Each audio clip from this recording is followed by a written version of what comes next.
Assalamualaikum warahmatullahi wabarakatuh. Perkenalkan, saya Putri Kusmawati Anggraini, mahasiswa Perikanan Universitas Sultan Ageng Tirtayasa angkatan 2020. Dalam kesempatan ini saya akan berbicara mengenai coral bleaching. Pada pembahasan kali ini saya akan membahas 4 kajian mengenai coral bleaching. Ada manfaat coral, kondisi pemeliharaan, faktor, dan pemulihan. Pertama, apakah itu coral bleaching? Coral bleaching itu adalah peristiwa menghilangnya alga zooxanthellae dari tubuh karang. Alga tersebut memberi warna-warni pada karang sehingga ketiadaannya otomatis membuat karang memutih. Menghilangnya alga zooxanthellae membuat terputusnya rantai makanan pada ketersediaan ikan dan ekosistem laut. Peristiwa pemutihan karang merupakan indikator nyata mengenai tekanan atau stres lingkungan yang terjadi pada terumbu karang. Adapun manfaat terumbu karang bagi masyarakat pesisir untuk pencegahan bahaya abrasi. Mereka juga memerlukan ikan, kima, kepiting, dan udang yang hidup di dalam terumbu karang sebagai sumber makanan dan mata pencahariannya. Ekosistem terumbu karang membantu perikanan dalam skala nilai besar, termasuk ikan dan jenis invertebrata. Kedua, ada kondisi optimal untuk pemeliharaan karang. Pengelolaan yang terencana dan berstrategi dapat mengoptimalkan kondisi terumbu karang dalam pelestarian dan pemanfaatan ekosistem pada daerah perlindungan laut, perikanan, dan pariwisata sustainable. Yang pertama, untuk kondisinya di permukaan dasar yang padat, bebas alga di mana larva karang dapat menempel dan tumbuh. Kedua, terumbu karang yang tak terganggu dan jauh dari terumbu karang yang rusak.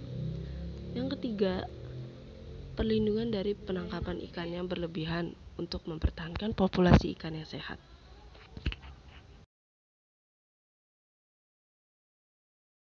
Adapun faktor yang menyebabkan coral bleaching, antara lain ada suhu, kelembapan, angin, dan pola curah hujan yang terjadi di suatu tempat di bumi. Karbon juga disebut sebagai penyebab dari rusaknya lapisan ozon yang dapat menyebabkan terjadinya pemanasan global dan perubahan iklim sehingga terjadi kenaikan suhu permukaan air laut dan tingkat sinar ultraviolet yang tinggi.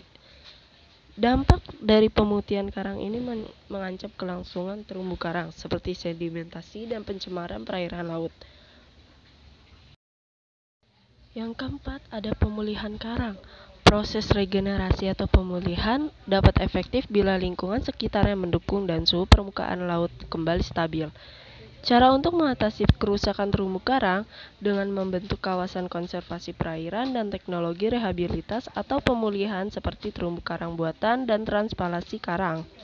Tujuannya untuk meningkatkan tutupan karang hidup, keanekaragaman hayati, dan keunikan topografi karang. Teknik transplantasi karang dilakukan melalui pencangkokan atau pemotongan karang hidup, lalu diletakkan di tempat lain atau pada ekosistem yang telah rusak. Adapun metode lainnya yaitu mikrofragmentasi, metode tali, dan EPR atau Artificial Patch Reefs. Metode mikrofragmentasi. Mikrofragmentasi merupakan salah satu teknik dari proses rehabilitas terumbu karang dengan memotong karang menjadi bagian-bagian yang kecil. Teknik ini dilakukan pada pembibitan karang skala in situ dengan jumlah kecil. Koloni karang yang akan terbagi menjadi potongan-potongan kecil dan dibiarkan tumbuh dalam ukuran tersebut. Yang kedua, metode tali. Pengambilan fragmen karang harus pada ukuran tepat dan sesuai. Pertumbuhan karang selalu menuju ke arah datangnya matahari. Posisi penanaman potongan karang secara horizontal. Pada metode tali menjadi posisi optimal karena karang dapat tumbuh ke segala arah. Ketiga, ada EPR atau Artificial Patch Reef. Bahan ini digunakan dalam pembuatan EPR terdiri dari bahan alami maupun bahan buatan. Bahan alaminya seperti batu, bambu, dan kayu, sedangkan buatannya ban, balok beton, bekas kendaraan, besi, dan lainnya. APR telah dikerahkan untuk keperluan yang berbeda-beda, yaitu sebagai rumah ikan, wisata bahari, dan rehabilitas terumbu karang. Sekian pemaparan materi coral bleaching Kali ini kurang lebihnya mohon maaf. Wassalamualaikum warahmatullahi wabarakatuh.